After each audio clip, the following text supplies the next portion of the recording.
Pharaoh to stop and turn back. And indeed he does. Pharaoh summoned Abram and said, "What is this you have done to me? Why did you not tell me she was your wife? Why did you say she is my sister, so that I took her to me as a wife? Now here is your wife. Take her and get out." And Pharaoh appointed men over him, and they sent him out with his wife and all he had. Okay, so I just want to stop and just take a look at this. If it is a proto-Exodus narrative, then it's an Exodus narrative that goes exceptionally well. And I think what we see here it's not that it's as much about Abram and God being faithful to Abram. I think that's certainly part of the narrative. God protecting Abram, God protecting Sarai as well, protecting both of them. But it's also, I think, a story about a Pharaoh who actually listens to the signs of God. This Pharaoh just simply needs a skin disease to realize something is wrong. And then what does he allow Abram to do? He lets him go. And not only does he let him go, but you'll notice here that in a beautiful reflection of the Exodus narrative, he sends him out with just a ton of stuff, as opposed to in the Exodus, whenever they're taking all that stuff at the end, when he's finally going to send him away, it's Pharaoh who just loads him up with all of this. And I think it's supposed to be that sort of bounty that we're supposed to see here, that really is what would I say? It's kind of a sign of God's loyalty to Abram.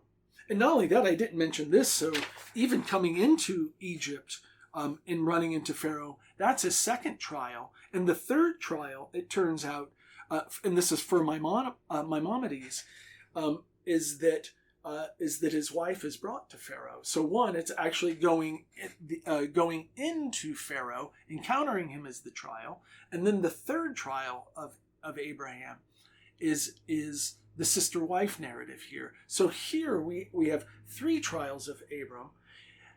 And I think we're supposed to see that he's passed these trials. And not only has he passed these trials, but he passes them quite a bit with ease. Now we can ask, what's the way in which he has this ease? Well, the ease is because the Pharaoh here is actually willing to listen to the correction of God and to load Abram up. And so you see a faithfulness here. And I think it's supposed to be a faithfulness on the part of Abram and Sarah, but also a faithfulness on the part of Pharaoh, who listens very closely to this plague.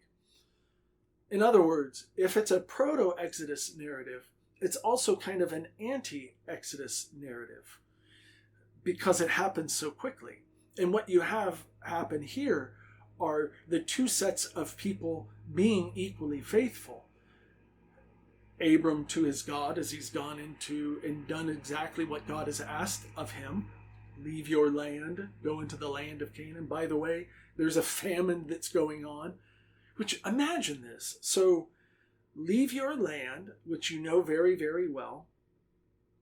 And now I'm sending you into another land. And now guess what? There's a huge famine that's taking place. But how does Abram come out of this? He comes out of this just stocked full of cattle now. Donkeys and male and female slaves, she-asses and camels. He's loaded up now. So what do you see? You see a famine in which there's nothing. Abram remains faithful to God, abides by his oath, listens to God. And then what happens? Well, now he has abundance. That turning to God is abundance. Just flip it with Pharaoh. What do you have with Pharaoh? Well, Pharaoh's doing nothing here. He invites them in. He gets the sister-wife story. And now what does he do? Now he gets afflicted. But notice what Pharaoh does immediately. He gets them out of his house. Leave here. Exit. I want nothing to do with your God. In other words, this is a Pharaoh who is completely unlike the Pharaoh of Exodus, who in fact will not listen to God, who will not send Moses off. This Pharaoh, in fact, does, and he does so with great haste. In fact, he's asking Abram certain questions about justice here.